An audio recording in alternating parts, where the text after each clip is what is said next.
শুভ দুপৰীয়া চবকে দুপৰীয়াৰ ভাত সাজ খাব লৈছোঁ। ইফালে চাহ লৈছোঁ 1 কাপ। ৰাতিপুৱাৰে চাহ আছিল, এইখিনিও গৰম কৰি লৈছোঁ। কি লৈছোঁ দুখাই দিছোঁ। ইফালে 1 কাপ চাহ, ইফালে হৈছে এইখিনি লাবৰা, মিক্স লাবৰা। ইয়াতে লাবৰা হ'লেতো মিক্স হ'বই ন। মই আজি কি কথা কৈ আছোঁ। ইয়াতে আলু আছে, ৰঙালাও আছে, বন্ধাকবি আছে, গাৰো কচু আছে আৰু কি আছিল, বেঙেনা আছে, সেইখিনিয়ে। তাৰপিছত ইফালে কুনি এটা লৈছোঁ, পিঁয়াজ লৈছোঁ 1 টুকুৰা, আৰু এইখিনি ভাতখিনি খিচাৰি ভাত নহয় দেই, এয়া ওচৰৰ পৰা ভালকৈ দেখাই দিছোঁ। এইখিনি হৈছে যোৱাকালিৰে ঠাণ্ডা ভাত, আজি দুপৰীয়া খাই আছোঁ ঠাণ্ডা ভাত। বহুত বেছিয়ে কালি ৰাতি ভাত আছিল। এইফালে কি পূজাৰ খিচাৰি খালোঁ যে, যোৱাকালি কি আছিল, শিৱ পূজা, তাৰে খিচিৰি লাবৰা খালোঁ।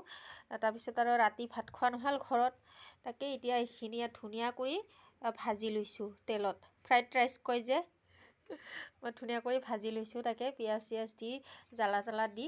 কিয়নো এনে নষ্ট কৰোঁ না, ইমানখিনি ভাত আছে, সেইকাৰণে এতিয়া দুপৰীয়া ইয়াকে খাম। এয়া এইখিনি।